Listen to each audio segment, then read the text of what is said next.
MC news live കൊച്ചിയിലേക്ക് സ്വാഗതം. ഈ വാർത്തകൾ നിങ്ങൾക്കായി അവതരിപ്പിക്കുന്നത് Leotech solar solutions, powered by Mayil food stuffs, Mookkannur, city tower, city wear and city shoes, Angamaly and Cochin Kalabhavan Angamaly franchise.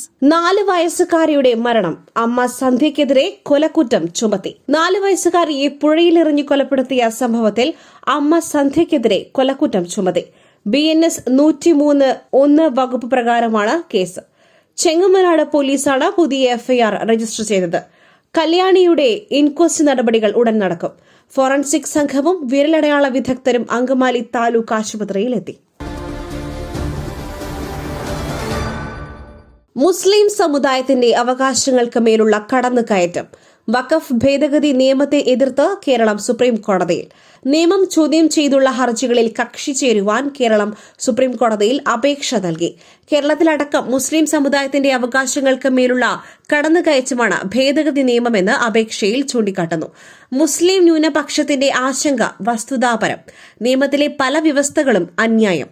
വ്യവസ്ഥകളുടെ ഭരണഘടനാപരമായ സാധുത തന്നെ സംശയകരമെന്നും സംസ്ഥാനം വ്യക്തമാക്കുന്നു. മരിച്ചത് പ്രതികളുടെ ചവിട്ടേറ്റ് കൂട്ടബലാത്സംഗത്തിന് ഇരയായെന്നും സംശയം. എണ്ണപ്പാറയിലെ ദളിത് പെൺകുട്ടി നേരിട്ടത് ക്രൂരമായ പീഡനമെന്ന വിവരം. കാസർഗോഡ് എണ്ണപ്പാറ സ്വദേശിനിയായ ദളിത് പെൺകുട്ടി നേരിട്ടത് ക്രൂരമായ പീഡനം. 17-കാരി കൂട്ടബലാത്സംഗത്തിനിരയായെന്ന സംശയത്തിലാണ് അന്വേഷണ സംഘം. പെൺകുട്ടി മരിച്ചത് പ്രതികളുടെ ചവിട്ടേറ്റെന്ന നിഗമനത്തിലാണ് പോലീസ്. അന്വേഷണ പരിധിയിൽ വന്നതോടെ ആരോപണ വിധേയനായ വ്യവസായി കേരളം വിട്ടെന്നും സൂചന. കേസിൽ കൂടുതൽ പ്രതികളുണ്ടെന്നും വിവരമുണ്ട്. പിടിയിലായ ബിജു പൌലോസിൽ നിന്നും കൂടുതൽ വിവരങ്ങൾ ശേഖരിക്കുവാനാണ് ക്രൈംബ്രാഞ്ച് നീക്കം. ഈ പ്രസരിപ്പ്, ആരോഗ്യം, എല്ലാത്തിനും അടിസ്ഥാനം ചിട്ടയായ ആഹാരരീതിയാണ്. തിരഞ്ഞെടുത്ത നെല്ലിൽ നിന്നും പോഷക ഗുണങ്ങൾ നഷ്ടമാവാതെ തയ്യാറാക്കുന്ന അതിവിശിഷ്ടമായ മട്ടയരി, മയിൽ മട്ടയരി. വൈറ്റമിൻസ്, മിനറൽസ്, പ്രോട്ടീൻസ്, ഫൈബർ തുടങ്ങിയവയാൽ സമ്പുഷ്ടമാണ് മയിലിന്റെ മട്ടയരി. കലർപ്പില്ലാത്ത മയിൽ മട്ടയരി ഒരിക്കൽ ഉപയോഗിച്ചവർ ശീലമാക്കുന്നു, എന്നെപ്പോലെ. മയിൽ റൈസ് ആൻഡ് ഫുഡ് പ്രോഡക്ട്സ്, ശ്രേഷ്ഠം സമ്പുഷ്ടം. സംസ്ഥാനത്ത് മഴ ശക്തമാകും. 12 ജില്ലകൾക്ക് ഓറഞ്ച് യെല്ലോ മുന്നറിയിപ്പുകൾ. സംസ്ഥാനത്ത് ഇന്ന് കനത്ത മഴയ്ക്ക് സാധ്യത. 12 ജില്ലകളിൽ ഓറഞ്ച് യെല്ലോ അലർട്ടുകൾ കാലാവസ്ഥാ വകുപ്പ് പുറപ്പെടുവിച്ചിട്ടുണ്ട്. മലപ്പുറം, കോഴിക്കോട്, വയനാട്, കണ്ണൂർ, കാസർഗോഡ് ജില്ലകളിലാണ് ഓറഞ്ച് അലർട്ട് പ്രഖ്യാപിച്ചത്. പത്തനംതിട്ട, ആലപ്പുഴ, കോട്ടയം, ഇടുക്കി, എറണാകുളം, തൃശൂർ, പാലക്കാട് ജില്ലയിൽ ഇന്ന് യെല്ലോ അലർട്ട് പ്രഖ്യാപിച്ചു. കോഴിക്കോട്, വയനാട്, കണ്ണൂർ, കാസർഗോഡ് ജില്ലകളിൽ നാളെയും ഓറഞ്ച് അലർട്ടാണ്. കേണൽ സോഫിയ ഖുറേഷിക്കെതിരായ അധിക്ഷേപ പരാമർശം.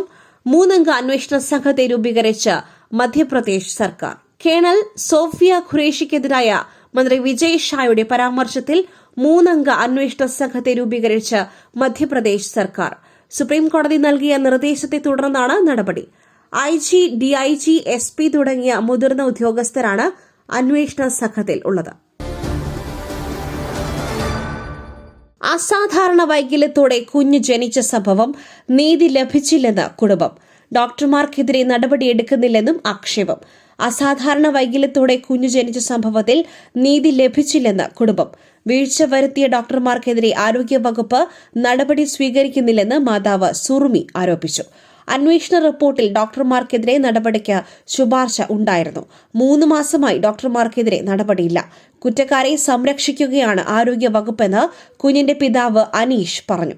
6 മാസം പ്രായമായ കുഞ്ഞ് ഇപ്പോഴും വണ്ടാനം മെഡിക്കൽ കോളേജ് ആശുപത്രിയിൽ ചികിത്സയിലാണ്. ഹോങ്കോങ്ങിലും സിംഗപ്പൂരിലും കോവിഡ് വ്യാപനം. ഇന്ത്യയിലെ സ്ഥിതി നിയന്ത്രണ വിധേയമെന്ന് കേന്ദ്ര ആരോഗ്യ മന്ത്രാലയം. സിംഗപ്പൂരിലെയും ഹോങ്കോങ്ങിലെയും കോവിഡ് വ്യാപനവുമായി ബന്ധപ്പെട്ട സ്ഥിതിഗതികൾ വിലയിരുത്തി കേന്ദ്ര ആരോഗ്യ മന്ത്രാലയം. ഇന്ത്യയിലെ നിലവിലെ COVID-19 സ്ഥിതി നിയന്ത്രണ വിധേയമാണെന്നും രാജ്യത്ത് കോവിഡ് കേസുകളുടെ എണ്ണം കുറവാണെന്നും ആരോഗ്യ മന്ത്രാലയം അറിയിച്ചു. വന്യജീവി ആക്രമണത്തിൽ മുഖ്യമന്ത്രി ജനപ്രതിനിധികളുടെ യോഗം വിളിക്കണമെന്ന് KPCC അധ്യക്ഷൻ സണ്ണി ജോസഫ്. പലതവണ ആവശ്യപ്പെട്ടിട്ടും അതുണ്ടായില്ല. പദ്ധതികൾ നടപ്പാക്കുവാൻ ഫണ്ട് അനുവദിക്കാറില്ല. സർക്കാർ പൂർണ്ണ പരാജയമാണ്. നിയമസഭയിൽ വിഷയം ചർച്ചയ്ക്കെടുക്കുവാനുള്ള മര്യാദ പോലും ഭരണപക്ഷം കാണിക്കാറില്ല. ജനങ്ങളുടെ സുരക്ഷാ ആവശ്യങ്ങളിൽ സർക്കാർ ഗൌരവമില്ലാതെ സമീപിക്കുന്നതിൽ പ്രതിഷേധമുണ്ടെന്നും സണ്ണി ജോസഫ് പറഞ്ഞു. മറ്റൊരു വാർത്തയുമായി കണ്ടുമുട്ടുന്നതുവരെ നന്ദി, നമസ്കാരം.